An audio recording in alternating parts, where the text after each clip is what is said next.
এমন কোনো কথা শব্দ এমন থেকে না যে আমি আর বিপদের সম্মুখীন হব। আমি শুধু বিপদ থেকে দূরে থাকার জন্য এটা করছি। কারণ আমি চারদিকে বিপদের মধ্যে আছি। কাজেই কথা না বলা এটা একটা নিজেকে রক্ষা করার একটা সুবিধা আরকি, যে কত কম বলা যায় ততই হয়তো ঝামেলার থেকে বাঁচবো। সম্পূরক প্রশ্ন করতেই হয়, নিজেকে কতটা রক্ষা করতে পারলেন প্রফেসর ইউনূস? পারলাম না তো। তো খালি বাড়ছে। এখন তো বড় কঠিন অবস্থার মধ্যে পড়ে গেছি। কিছুদিন আগে হয়তো খবর পেয়েছে এই মাসের মধ্যেই যে 12 তারিখে যে ঘটনা ঘটলো, যে আমাদের অফিসের মধ্যে ঢুকে গেল লোকজন। ঢুকে বললো যে এটা আমরা এখন দখল করলাম, এখান থেকে আমরা চালাবো এটা। কি ধরনের আবদারিকতা! আমরা পুলিশের কাছে গেলাম, পুলিশ বললো যে আমরা এই ব্যাপারে কিছু করতে পারবো না। কাজেই তারাও কিছু করলো না। তো আমরা যাবোটা কোথায়? পুলিশও কিছু করবে না, ওরাও দখল করার জন্য ছুটে আসবে, আমাদের আইন কানুন কিছুই মানবে না। আর আমাদের একটা প্যানিক সৃষ্টি করলো আমাদের পুরো অফিসের মধ্যে যত লোকজন আছে, বিশেষ করে মহিলা সহকর্মী যারা আছে, তারা খুবই ভীত সন্ত্রস্ত হয়ে গেল যে কি কারবার, কি হলো এটা। কাজে সমস্যার পরিমাণ বাড়ছে, কমছে না। সমস্যা পরিমাণ বাড়ছে, কমছে না। আমি একটু পিছনে আদালতে আপনার বিরুদ্ধে রায় ঘোষণার পরে আপনি একটা প্রতিক্রিয়া দিয়েছিলেন। সেই প্রতিক্রিয়া আপনি বলেছিলেন যে বাংলাদেশের একটি কথায় আপনি এরকম বলেছেন যে বাংলাদেশের প্রতিটি নাগরিককে অন্যায়ের বিরুদ্ধে এবং গণতন্ত্র এবং মানবাধিকারের পক্ষে এক কণ্ঠে কথা বলার আহ্বান জানায়। অনেকে এইটাকে দেখছেন হচ্ছে এরকম করে যে আপনি গণতন্ত্রের পক্ষে লড়াইয়ে সামিল হতে বলছেন। প্রশ্ন কেউ করছেন, প্রশ্ন উঠছে, আপনি কি এইসব মামলা মোকদ্দমা থেকে মুক্তি পেতে এই সরকারেরই পরিবর্তন চাইছেন? খালেদ, তুমি কি গণতন্ত্রের বিরুদ্ধে নাকি? হঠাৎ এটা নিয়ে তো চিন্তিত। আমি গণতন্ত্রের কথা বললাম আমার জন্য, তুমি তো বলে তুমি বলবে যে আমিও তো আছি, কাজে আমাকে পৃথকভাবে বলতে হচ্ছে কেন? আমরা সেটাই বলতেছি। কাজে আমরা কেউ গণতন্ত্রের বিপক্ষে না, সবাইকে স্মরণ করিয়ে দেওয়া যে আমরা সবাই গণতন্ত্রের পক্ষে, মানবাধিকারের পক্ষে, আমরা ন্যায় নীতির পক্ষে, রুল অফ লর পক্ষে। এইগুলো না থাকলে জাতি হিসেবে আমরা টিকে থাকবো না তো। কাজে যখনই মনে হচ্ছে যেগুলো এখন ফরেন ওয়ার্ডস হয়ে গেছে, তাতে মনে হবে যে আমাদের সমাজ হিসেবে আমাদের দায়িত্ববোধ অনেক বেড়ে গেল। এগুলোকে প্রতিষ্ঠিত করা, সোচ্চার করা, মুখ ফুটে বলা, এটা সবাইকে বলতে হবে, মুখ ফুটে বলতে হবে। আমার বিরুদ্ধে অভিযোগ হলে আমি বলছি না বলে আপনি বলছেন না কেন? একবার বলে এখন তোমার প্রশ্নের সম্মুখীন হয়ে গেলাম।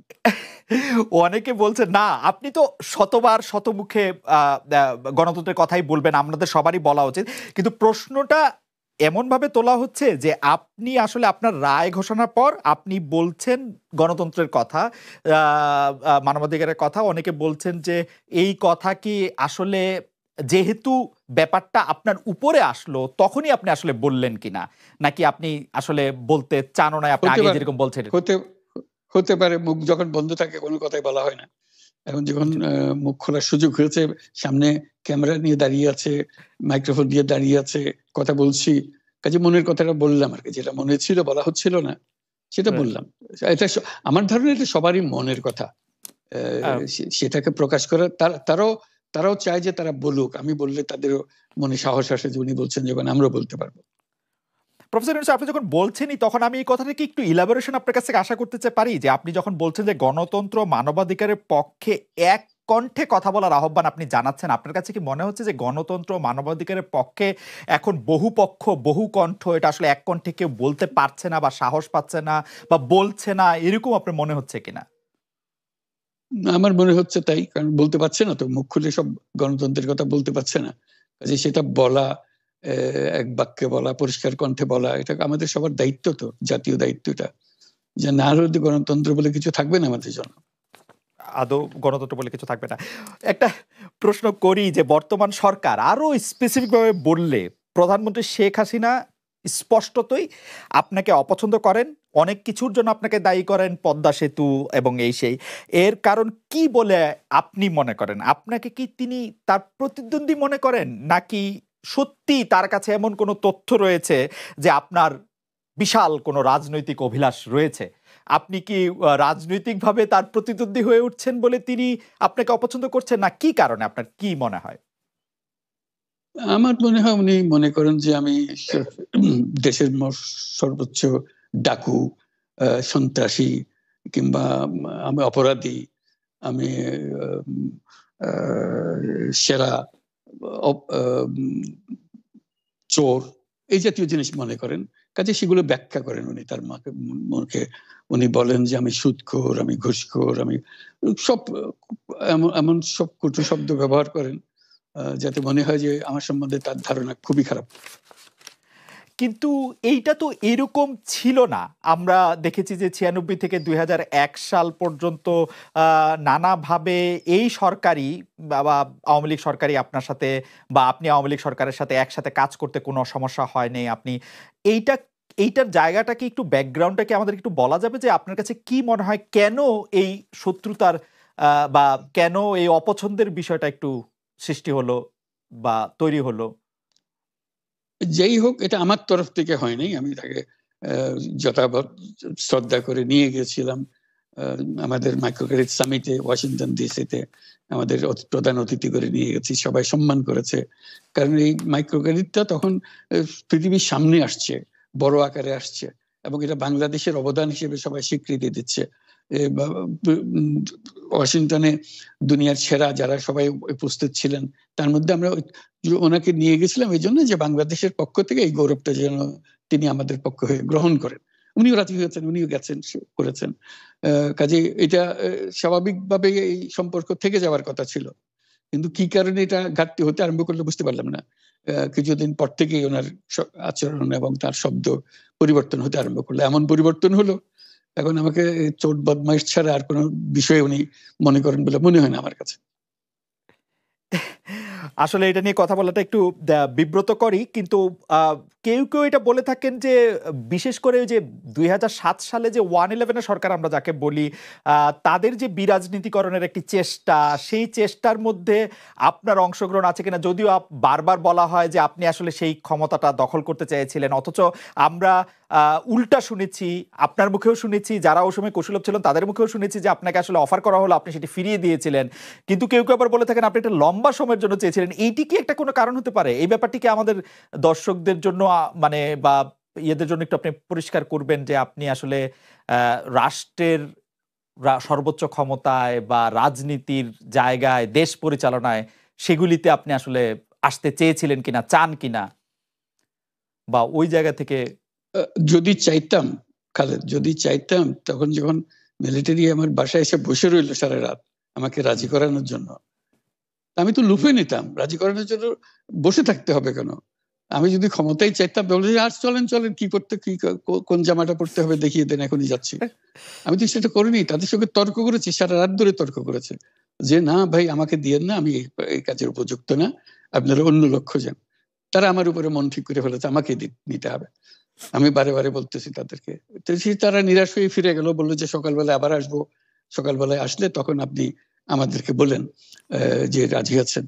আমি বললাম না, সকালবেলা আসলে একই কথা পাবেন, কারণ আমি তো এটা এমন কিছু না যে মনের মধ্যে সন্দেহ রেখে দ্বন্দ্ব রেখে আপনাদেরকে বলছি, অত্যন্ত পরিষ্কার ভাবে আপনাদের কাছে বলছি।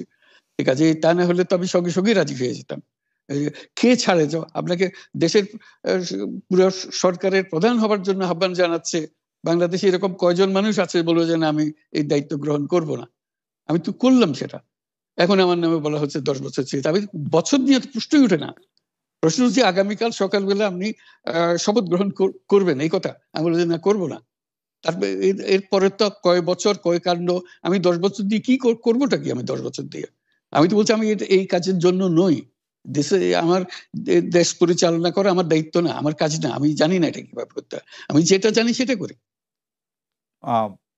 Make sense. আপনার মেয়ে মনিকা ইউনুস সম্প্রতি একটি সাক্ষাৎকার দিয়েছেন সিএনএন-এ। সেখানে আমি তাকে একটু যদি অনুবাদ করি তাহলে সেরকম পড়তে পারবো, যে আমি তাকে উদ্ধৃত করছি যে কোনো এক সময় প্রধানমন্ত্রী শেখ হাসিনা ও ডক্টর ইউনুস একসঙ্গে কাজ করেছেন। আমি আশা করি সেই সময়টা আবার ফিরে আসুক, শুধু গ্রামীণ কিংবা সংশ্লিষ্ট সব প্রতিষ্ঠানগুলোর ভালোর জন্যই নয়। যদি তারা আবারও একসঙ্গে কাজ করেন তাহলে সেটা চমৎকার হবে। এই মনিকা ইউনুসের এই আশা কি আপনারও মানে একই রকম আশা কিনা, যে প্রধানমন্ত্রী শেখ হাসিনা এবং ডক্টর ইউনুস একসঙ্গে কাজ করলে আরো কিছু চমৎকার কাজ হবে, বা এটা আপনি আশা করছেন এরকম কি? এটা কি এখন আমার জন্য করা যাচ্ছে না যে আমি নারাজ, যে করতে চাই না? তুমি ভাবখানা এমন করছো যেন আমি আপত্তি করছি, আমি কাজ করতে চাই না। আমাকেও যে বললাম চোর বদমাইশ করে রেখেছে, সেখানে কাজ করার তো কথাই উঠছে না। আমার নাম উঠলেই ওনার রাগ উঠে যায়। আমাকে সুদখোর না বললে ওনার মন তৃপ্ত হয় না। আমাকে চুবিয়ে না ডুবালে, পদ্মা নদীতে আমাকে চুবিয়ে না ডুবালে ওনার মনে শান্তি আসে না। ঠিক আছে, এখন আমি কি করে বলবো? ওনাকে বলতে তো হবে, ওনাকে যদি কিছু বলতে হয়। পদ্মা নদীর কথাটা যখন উঠলই, পদ্মা ব্রিজ সম্পর্কে যে কথাটা সরকারের উচ্চ মহল থেকে এটা বলা হয় যে আপনি আপনার ক্ষমতা ব্যবহার করে বা আপনার পরিচিতি ব্যবহার করে বা আপনার যে একটা সাংঘাতিক রকমের গ্রহণযোগ্যতা সারা দুনিয়াতে আছে, যেটি আসলে ওয়ার্ল্ড ব্যাংক সহ অন্য জায়গায় আছে, সেটি দিয়ে আসলে আপনি পদ্মা সেতুটা বাংলাদেশ যাতে ঋণ না পায় সেটির জন্য আপনি চেষ্টা করেছেন।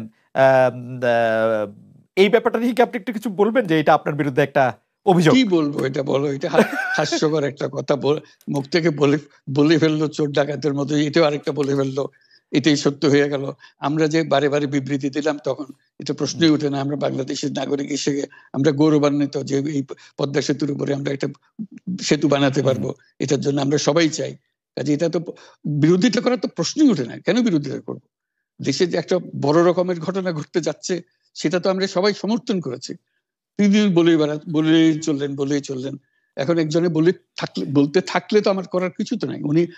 উনি এত শক্তিধর যে এখানে আমার কথা তো কিছুই থাকে না। ওনার সব সরকারের যাবতীয় প্রচার যন্ত্র ওনার হাতে। আমার তো আমার গলার যত তীক্ষ্ণ। আপনি তো কথা বলেন না, বললে তো নিশ্চয়ই আপনার সাথে না। একটি প্রশ্ন আসছে যে পদ্মা সেতুর যখন উদ্বোধন করা হবে তখন কি আপনাকে নিমন্ত্রণ জানানো হয়েছিল, যে মানে রাষ্ট্রের পক্ষ থেকে এরকম বলা হয়েছিল যে আপনাকেও নিমন্ত্রণ জানানো হবে, বা আপনি মনে আছে কিনা? মনে পড়ে না, এরকম করছে। আচ্ছা মনে নাই আচ্ছা আমার। আচ্ছা আমি একটু যে বিষয়টি নিয়ে আপনি আসলে শুরু করেছিলেন যে আপনার প্রতিষ্ঠান জবরদখল করা নিয়ে, সেই জায়গাটার মধ্যে একটু আসি। আমাদের যে আন্ডারস্ট্যান্ডিং, সেই আন্ডারস্ট্যান্ডিংটা হচ্ছে এরকম: আপনার হাত দিয়ে যখন গ্রামীণ টেলিকমের প্রতিষ্ঠা হয় তখন এর আয় থেকে আপনি গ্রামীণ ব্যাংকের সদস্যদের জন্য ব্যয় করার